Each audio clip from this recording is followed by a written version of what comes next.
नमस्ते दोस्तों, मैं Devinder Singh, chartered accountant. Simplifying GST, that has been the mantra over my YouTube channel while explaining various case laws, circulars, GST notifications, provisions, etc. And today we are going to discuss what happened at GST council meeting which was held at Chandigarh and which has concluded today. दोस्तों, ये जो 47th meeting हुई है GST council की, जो 28 जून और 29 जून को हुई, यानी कि कल हुई थी और आज भी हुई थी 29 जून को. ये आज कंक्लूड हो गई है और इनके द्वारा एक प्रेस रिलीज को जारी किया गया कि क्या क्या इनका डिस्कशन हुआ और क्या क्या रिकमेंडेशन इनके द्वारा दी गई. फर्स्ट जो रिकमेंडेशन इन्होंने दी है वो ये रिकमेंडेशन दी है कि कुछ आइटम्स का इन्वर्टेड ड्यूटी स्ट्रक्चर के कारण रिफंड बन जाता था. सपोज कीजिए इनपुट्स आपका 18% पर आ रहा है, बट जो फाइनल प्रोडक्ट जो बन रहा है after doing manufacturing over that product, और वो रेट है 5% या 12%, और जबकि उसका जो रॉ मटेरियल है वो 18% पे है, तो इस वजह से रिफंड बन जाया करता था, जिसको हम सेक्शन 54 सबसेक्शन 3 में रिफंड के रूप में लिया करते थे. उस सिलसिले में इन्होंने फाइनल प्रोडक्ट के रेट को ही इक्वल लेकर चले गए हैं रॉ मटेरियल के रेट पर. ऑफ कोर्स अभी नोटिफिकेशन इसके लिए बाद में जारी की जाएंगी, ये अभी सिर्फ प्रेस रिलीज है, बट कुछ चीजों के रेट को बढ़ाकर उस रेट पर ले गए हैं जो कि रॉ मटेरियल का रेट है, ताकि रिफंड वाली स्थिति सेक्शन 54 सबसेक्शन 3 क्लोज फर्स्ट वाली जो पोजीशन है वो ना आए. इन्वर्टेड ड्यूटी स्ट्रक्चर के कारण जो रिफंड मिलता था वो सिचुएशन हट जाए. जैसे कि प्रिंटिंग, राइटिंग और ड्राइंग इंक, ये जो फाइनल प्रोडक्ट है 12% पर टैक्सेबल था, बट इसका जो रॉ मटेरियल है वो 18% पे था. तो उन्होंने इसके रेट को ही 18% पे ले गए हैं, ताकि अगर रॉ मटेरियल भी 18 होगा और फाइनल प्रोडक्ट भी 18 होगा तो रिफंड वाली स्थिति नहीं रहेगा और ये रेवेन्यू न्यूट्रल रहेगा कि अगर एक तरफ उन्होंने 18 चार्ज किया, आगे 18 का क्रेडिट ले लिया, so it is not impacting any wholesaler और trader. But at the same time जो फाइनल कंज्यूमर के लिए जो रेट है जो जीएसटी का, वो 12% से 18% होने वाला है. सो इफेक्टिवली फाइनल कंज्यूमर के लिए जो ये प्रोडक्ट का जो रेट होगा, चाहे प्रिंटिंग, राइटिंग और ड्राइंग इंक हो, या एलईडी लैंप्स हो, या drawing and marking out instrument हो, ऐसी काफी आइटम्स गुड्स के रूप में दी गई हैं जिनका फाइनल प्रोडक्ट का रेट जो है एनहांस हो जाएगा. रिफंड वाली स्थिति बाहर चली जाएगी, पर फाइनल प्रोडक्ट का रेट बढ़ जाएगा, जिससे कंज्यूमर के ऊपर इसका प्रभाव आएगा. एक और इन्होंने मना कर दिया है कि आपको एक्यूमुलेटेड आईटीसी का रिफंड मिलेगा ही नहीं दो गुड्स के केसेस में, एडिबल ऑयल्स के केस में और कोल के केस में. तो अगर आपका रॉ मटेरियल अगर आपने महंगा खरीदा और आपका फाइनल प्रोडक्ट का जो जीएसटी रेट है वो उतना नहीं है, अगर इस वजह से अगर आपका आईटीसी एक्यूमुलेशन हो जाता है तो you will not be able to claim any refund over that. तो आपको सिर्फ आईटीसी बैलेंस आपका आगे बढ़ता चला जाएगा, बट आपको रिफंड नहीं मिलेगा. ऐसे और भी काफी आइटम्स हैं. So of course you will have to go through this press release. कुछ सर्विसेज के अंदर भी चेंजेस हुए हैं, जैसे कि job work in relation to manufacture of leather goods and footwear 5% से 12% पे चला गया. Job work in relation to manufacture of clay bricks 5% से 12% से पे चला गया है. ऑफ कोर्स इसकी नोटिफिकेशंस बाद में जारी की जाएंगी. ये प्रेस रिलीज के बाद ही ये रेट चेंज नहीं होंगे, इससे रिलेटेड नोटिफिकेशंस जारी की जाएंगी और they will be effective only after the issuance of relevant notifications and with respect to that date that will be notified in those notifications. इसके अलावा ये तो बात हो गई थी इन्वर्टेड ड्यूटी स्ट्रक्चर के लिए. इसके अलावा और भी कुछ जीएसटी रेट्स में चेंजेस जो रिकमेंडेशन दी गई है काउंसिल के द्वारा वो दी गई है. जैसे आर्थोपेडिक अप्लायंसेस में 12% से 5% पे ला दिया गया. Cut and polish diamonds, jewellery industry को हिट लगेगा. कट एंड पॉलिश डायमंड्स का जो जीएसटी रेट है, ये प्रपोजल दिया गया है कि इसके रेट को 0.25% पे से 1.5% पर ले जाया जाए. और एक और भी चीज मैं आपके साथ डिस्कस करना चाहूंगा, जो आईजीएसटी लग रहा था डिफेंस आइटम के ऊपर, जो प्राइवेट एंटिटीज या वेंडर्स आईजीएसटी इंपोर्ट किया करती थी, उसके ऊपर एप्लीकेबल रेट था. जो भी डिफेंस के आइटम जो वो बाहर से मंगवाती थी, आईजीएसटी वो पे करते थे अंडर रिवर्स चार्ज और उसका आईटीसी क्लेम किया करते थे.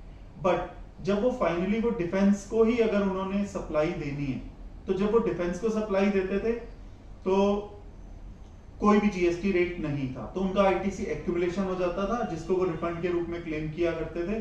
बट अब से इस इंपोर्ट के ऊपर ही जो जीएसटी रेट है इसको नील कर दिया गया है, ताकि ना आईजीएसटी रिवर्स चार्ज में कुछ पे करना पड़े, ना ही आईटीसी एक्यूमुलेटेड हो, ना ही रिफंड जैसी कोई स्थिति आए. So this is a welcome change that would be made effective from relevant notification which would be issued in due course of time. और कुछ सर्विसेज के अंदर भी चेंज आया. रेंटिंग ऑफ ट्रक या goods carriage where cost of fuel is included, rate of GST is being reduced from 18% to 12%. इसके अलावा कुछ exemptions को withdraw किया जा रहा है. जो specified food items थी, अगर वो unbranded थी तो उसके ऊपर GST नहीं था, बट अब से उन unbranded के ऊपर भी GST लगा दिया जाएगा. इसके अलावा चेक्स वगैरह जो हम लूज या बुक फॉर्म में लेते थे उसके ऊपर GST रेट पहले नील था, अब से 18% हो जाएगा. जो बच्चे मैप्स वगैरह स्टेशनरी की दुकान से जाके खरीदते थे, एटलसिस के मैप्स या वॉल मैप्स, उसके ऊपर पहले जीएसटी रेट 0% था, अब से ये 12% हो जाएगा. तो स्टूडेंट्स के ऊपर भी इसका हिट आएगा जो फाइनल कंज्यूमर होंगे. और parts of goods of heading 8801, आपको एचएसएम में जाकर हेडिंग 8801 को देखना पड़ेगा. उस रेट को नील से 18% पर ले जाया गया. कुछ केसेस में, सर्विसेज के केसेस में एग्जेम्पशंस को विड्रॉ किया जा रहा है. जैसे नॉर्थ ईस्ट स्टेट्स के लिए जो ट्रांसपोर्ट ऑफ पैसेंजर था वो एग्जेम्प्ट था, चाहे वो किसी भी क्लास में जाए. अब से सिर्फ इकोनॉमी क्लास तो एग्जेम्प्ट रहेगी, बट बिजनेस क्लास के ऊपर अगर कोई north east state and Bagdogra जा रहा है तब भी जीएसटी लगेगा, या वहां से आ रहा है तब भी जीएसटी लगेगा अगर वो बिजनेस क्लास पे, other than economy class. Economy class पर पहले भी जीएसटी नहीं था, बाद में भी जीएसटी नहीं रहेगा. Other than economy GST class पर पहले जीएसटी नहीं था, अब से जीएसटी लगना शुरू हो जाएगा. और जीएसटी के द्वारा यदि आप कोई सर्विसेज लेंगे, आरबीआई के द्वारा कोई सर्विसेज लेंगे, आईआरडीए के द्वारा कोई सर्विसेज लेंगे, उसके ऊपर भी एग्जेम्पशन को विड्रॉ किया जा रहा है तो उनके ऊपर जीएसटी लगेगा. एक और जो बहुत खास चेंज है वो खास चेंज है renting of residential dwelling to business entities. जब कोई अपना रेजिडेंशियल मकान को बिजनेस एंटिटी को किराए पर देता था तो हम यूज देखा करते थे कि उसका यूज जो है वो रेजिडेंशियल है और उसके ऊपर जीएसटी नहीं लगता था, चाहे वो बिजनेस एंटिटी को दिया हो या नॉन बिजनेस एंटिटी को दिया हो, क्योंकि जो यूज है वो रेजिडेंशियल है. ये जरूरी नहीं था कि हम बिजनेस एंटिटी को दे रहे हैं, नॉन बिजनेस एंटिटी को दे रहे हैं. तो इसके ऊपर काफी कंफ्यूजन रहती थी कि जीएसटी लगेगा या नहीं लगेगा. काफी इसके ऊपर जो केस लॉज है वो यही कहते थे कि हम यूज को देखते हैं और वो जीएसटी नहीं लगता था, बट अब से इस एग्जेम्पशन को क्लियरली विड्रॉ किया जा रहा है. So if now someone would be renting his residential dwelling to any business entity तो जीएसटी लगेगा. तो इसको केस को आप ऐसे भी समझ सकते हैं कि यदि कोई व्यक्ति अपने रेजिडेंशियल ड्वेलिंग को बिजनेस एंटिटी को दे रहा था और जो रेंटल था वो 20 लाख से एज्यूम करते हैं ऊपर था, तो वो क्योंकि कहता था क्योंकि जीएसटी लगना ही नहीं है तो वो जीएसटी का नंबर भी नहीं लेता था. तो अब से उसको जीएसटी नंबर देने की जरूरत रहेगी. वो जीएसटी चार्ज करेगा बिजनेस एंटिटी को, चाहे उस रेजिडेंशियल ड्वेलिंग का जो यूज है वो प्योरली रेजिडेंशियल हो, बट अगर ये बिजनेस एंटिटी को दिया जा रहा है तो इसके ऊपर जीएसटी लगेगा. तो अगर वो नॉन बिजनेस एंटिटी को दिया जा रहा है, रेजिडेंशियल ड्वेलिंग है रेजिडेंशियल यूज के लिए, उसके ऊपर जीएसटी पहले भी नहीं था, आगे भी नहीं रहेगा. बट बिजनेस एंटिटी को अगर रेजिडेंशियल ड्वेलिंग दी जा रही है तो जीएसटी लगेगा.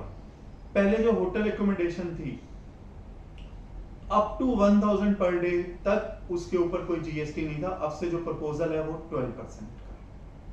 सो this is also very major change. और एक और जो मेजर चेंज जो आने वाला है वो ये है कि यदि हॉस्पिटल के अंदर कोई रूम लेगा और उसका रूम रेंट 5000 रुपए से ज्यादा है, तो जितना भी 5000 रुपए से ज्यादा है उसके ऊपर जीएसटी चार्ज होगा. तो हॉस्पिटल को भी अब जीएसटी नंबर देना पड़ेगा.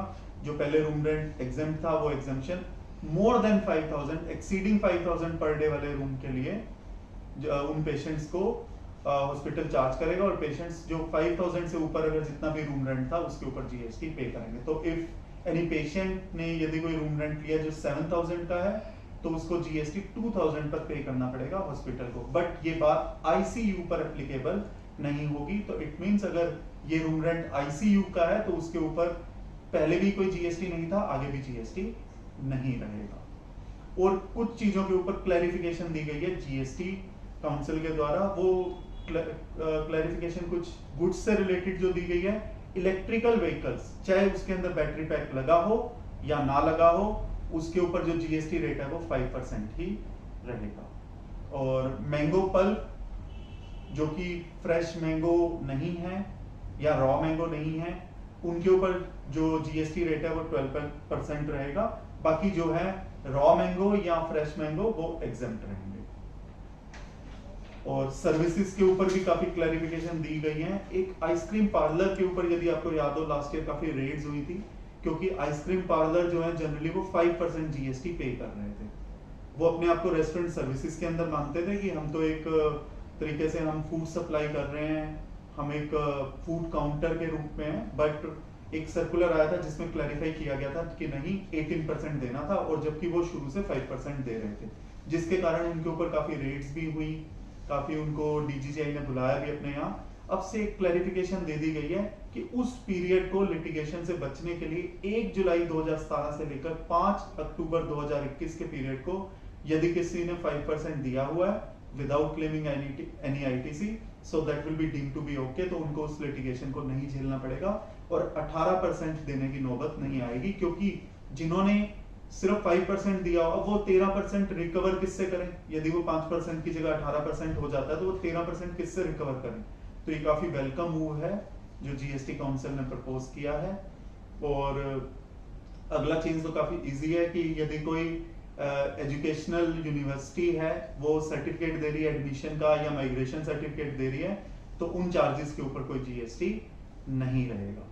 एक और जो चेंज है वो ये है कि जैसे कोई टीवी चैनल है अपने यहाँ पर गेस्ट एंकर बुला लिया करते थे जो कि उनके एम्प्लॉय नहीं होते थे, तो जो वो ऑनरेरियम उनको दिया करेंगे उसके ऊपर जीएसटी लगेगा। ये क्लैरिफिकेशन दी गई है। इट मींस ये शुरू से ही था, ये क्लैरिफिकेशन में इसको पार्ट बनाया गया है। एक और जो बहुत इंपॉर्टेंट क्लैरिफिकेशन दी गई है जीएसटी काउंसिल के द्वारा जीएसटी रेट्स ऑन सर्विसेज के ऊपर, वो ये दी गई है कि जो सेल ऑफ लैंड है यदि वो लेवलिंग की गई या ड्रेनेज वगैरह डाली गई, सीवर की लाइंस वगैरह डाली गई, तो काफी जगह जीएसटी डिपार्टमेंट ये कह रहा था कि अब ये लैंड नहीं रहा, अब ये कुछ और बन गया है, तो इसके ऊपर जीएसटी आप पे कीजिए। सिर्फ लेवलिंग करने की वजह से या सीवर वगैरह डालने की वजह से कि अब वो लैंड ही नहीं रहा। बट जीएसटी काउंसिल ने काफी अच्छी इस बात को क्लैरिफिकेशन दिया गया है उनके द्वारा कि sale of land even after levelling और laying down of drainage lines etc, this is still sale of land and it will not attract GST। अगला एक और जो क्लैरिफिकेशन दिया गया है वो ये दिया गया है कि motor vehicles for transport of passengers to a body corporate is taxable in the hands of body corporate under RCM. This is a clarification. अब और कुछ मिसलेनियस चेंजेस भी हुए हैं जीएसटी काउंसिल के द्वारा जो प्रपोज किए गए हैं, वो ये दिए गए हैं कि जो डिपार्टमेंट ऑफ पोस्ट के द्वारा जो भी टैक्सेबल सर्विसेज होंगी वो अंडर फॉरवर्ड चार्ज होंगी और वो रिवर्स चार्ज नहीं रहेंगी। गुड्स ट्रांसपोर्ट एजेंसीज को ये ऑप्शन दी जा रही है कि वो 5% या 12% फॉरवर्ड चार्ज के अंदर पे कर लें। यदि वो ऐसा करना चाहते हैं तो उनको इस ऑप्शन को एक्सरसाइज करना है at the beginning of financial year, और आरसीएम ऑप्शन भी कंटिन्यू रहेगी। मैं अभी भी ये समझना चाहूंगा कि ये ऑप्शन वो कैसे एक्सरसाइज करेंगे, क्या इसका कोई फॉर्म होगा, कोई ऑनलाइन होगा, या कोई चिट्ठी लिखनी होगी अपने जुरिस्डिक्शनल ऑफिसर को, या रिटर्न के अंदर कोई ऐसा कोई टिकिंग आएगी कि उन्होंने इस ऑप्शन को एक्सरसाइज किया है, वो ये कैसे डिपार्टमेंट को बताएं। तो that would be a point two see that how this option would be exercise.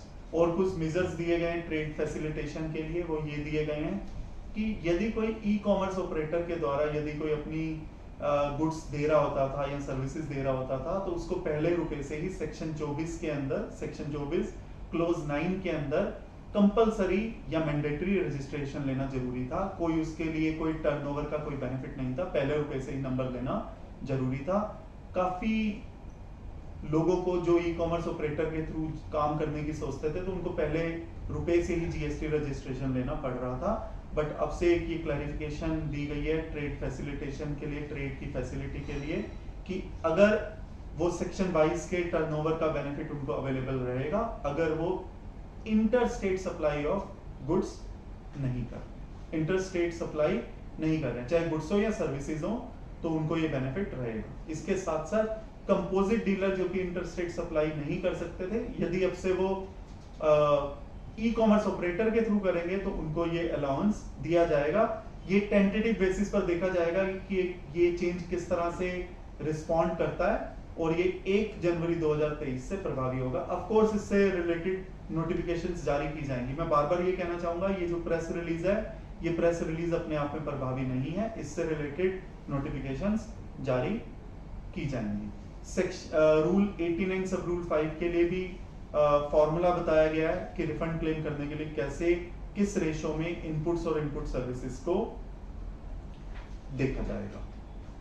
और एक चीज और है, यदि सपोज कीजिए किसी ने रिफंड क्लेम एरनेसली ले लिया, उसके लिए ये ऑप्शन दी गई है कि आप उस रिफंड को वापस कर दीजिए, और जो आपको रिफंड मिल गया था, अब अगर आप वो वापस कर रहे हैं विद इंटरेस्ट, तो आपका जो आईटीसी है जिसका आपको रिफंड मिल गया था, वो आपके दोबारा इलेक्ट्रॉनिक क्रेडिट लेजर में आप में दोबारा वो अमाउंट क्रेडिट कर दिया जाएगा।